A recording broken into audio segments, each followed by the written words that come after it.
Welcome back to Axis Anime. My name is Henshin Ikeda, and today I'll be doing a walkthrough review of One Piece episode 586. Now, if you remember from last episode, we find out that Nami's group actually runs into Trifle Law and Smoker. So, of course, they double back, and they're trying to find a back door in the laboratory. I hope they find it, but it doesn't look like it right now. However, we are taken to a different scene with Luffy's group, and they run into Brownbeard, who's actually trying to capsize their little boat. Now, apparently, Brownbeard actually knows that Luffy is a devil fruit user, and he figures, well, you can't swim, so if I capsize you, you're good enough as dead. Now, moving on past that, we are taken to a different scene toward the end of the episode with Trifle Law versus Smoker. And again, that's where the episode ends, and I'll hold my final thought and rating at the end of the clip, so stay tuned. But let's dive right on in. So we open up this episode with Luffy's group, and again, they're fighting Brownbeard in general, and Brownbeard is attacking them still.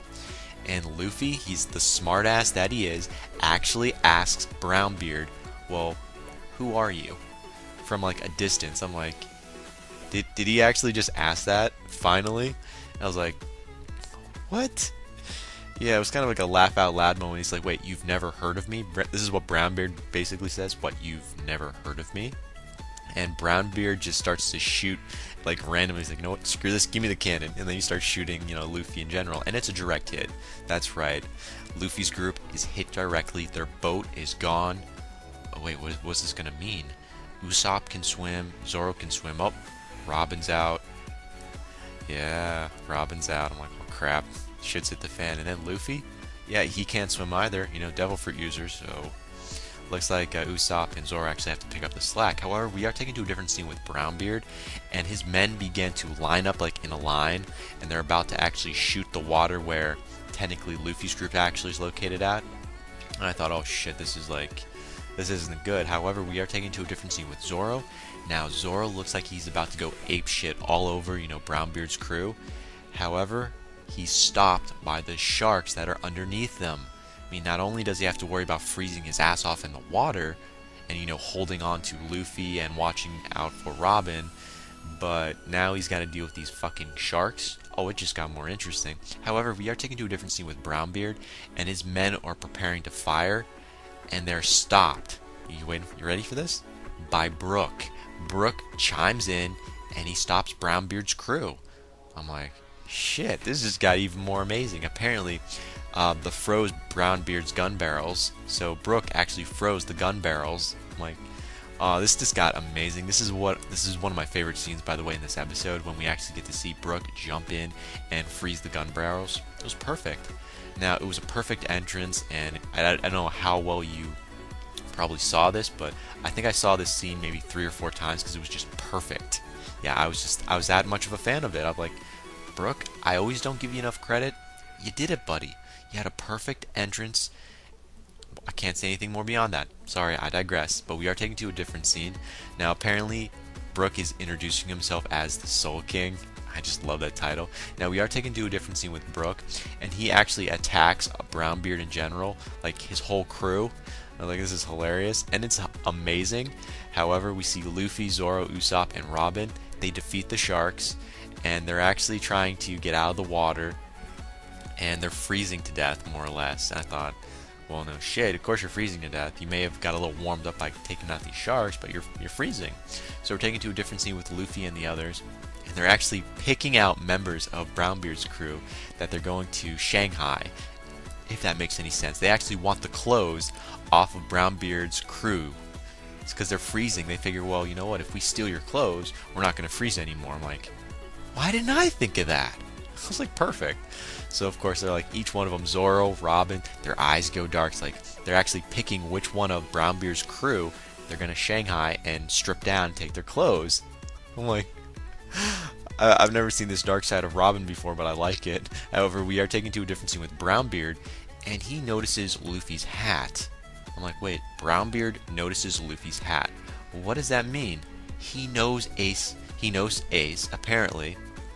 So obviously, if Brownbeard knows Ace, which is Luffy's brother, he puts 2 and 2 together. Wait, you're Ace's little brother. Yeah, you're Luffy. You guys are the Straw Hats.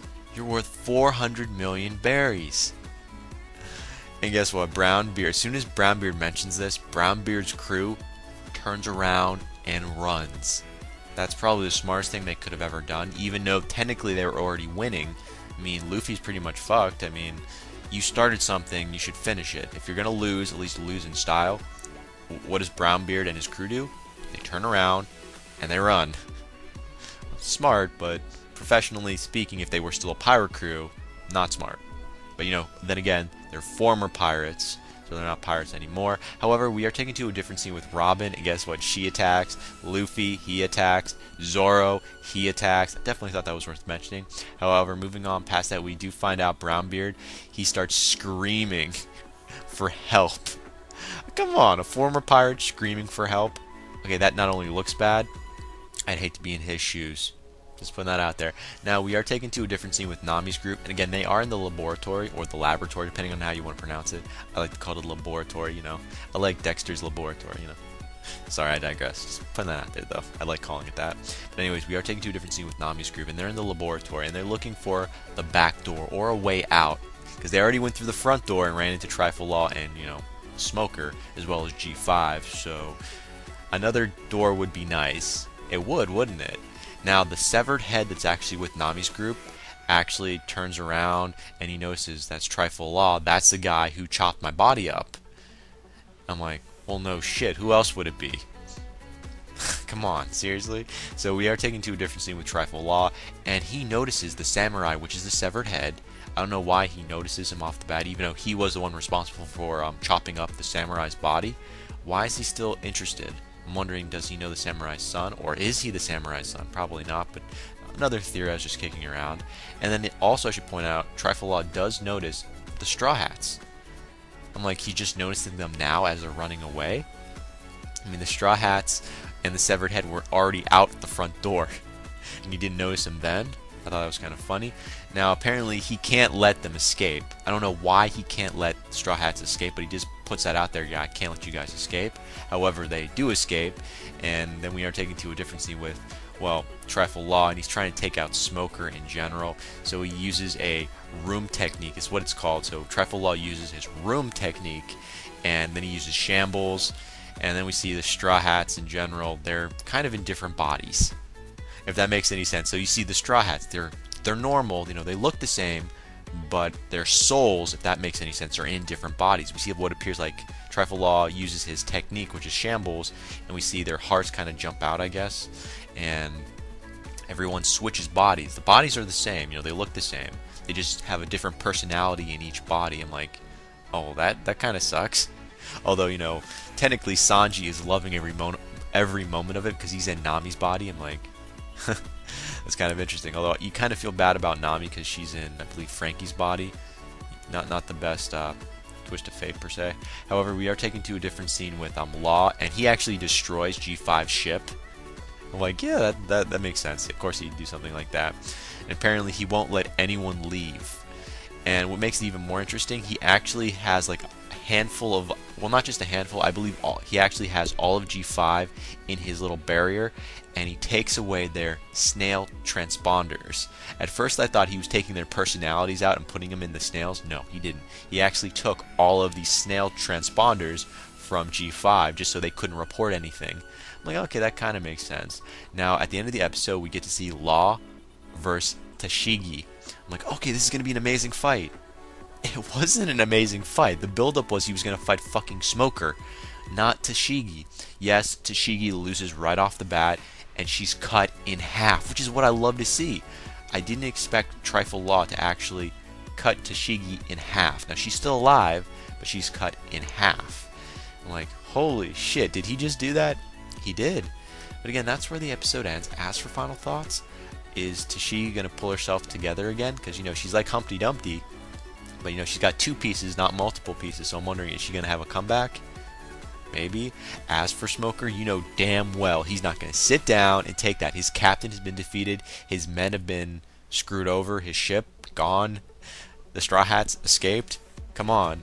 Smoker's kind of pissed. I can't wait to see Law versus Smoker. That's definitely the build-up. Moving on past that, now I'm wondering, did Luffy's group, did they really strip down Brownbeard's crew to get the clothes since they're freezing their asses off?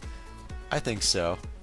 But again, that ends it for my final thoughts. As for my rating, 4 out of 5. Now I'm giving this a 4 out of 5 because the fights, kind of there and kind of not there. You know, Trifle Law versus Tashigi was kind of a rip-off, because we wanted to see Smoker versus, you know, Law, not Law versus Tashigi, so that was kind of useless. And Brownbeard's fight versus Luffy's group, not exactly what it was supposed to be, but you know what saved this? What saved the ratings here was Brook. Brook for the win, because you know what? Brook came in, perfect intro as a Soul King. I loved it. Loved how he froze Brownbeard's gun barrels. The build-up was perfect. Was there any drama, romance? No. Wasn't there. Technically, there was a little kind of drama between Nami's body and Frankie. You know, how everyone got switched around because of Law. But other than that, yeah, I felt comfortable giving this a 4 out of 5. So final rating, 4 out of 5. But again, guys, that ends it for my walkthrough and review of One Piece episode 586. Definitely comment down below. Let me know. Thumbs up, thumbs down. Definitely subscribe. Check me out on Twitter. And follow me if you like. But again, guys, let me know what you thought of this episode. And let me know what you think's going to happen in the next episode that's coming out. But again, guys, that ends it for now. And I gotta go. And before I go, I gotta say it. And I always say it. You can't stop the access, but you can watch the feed. I'll see you later, guys.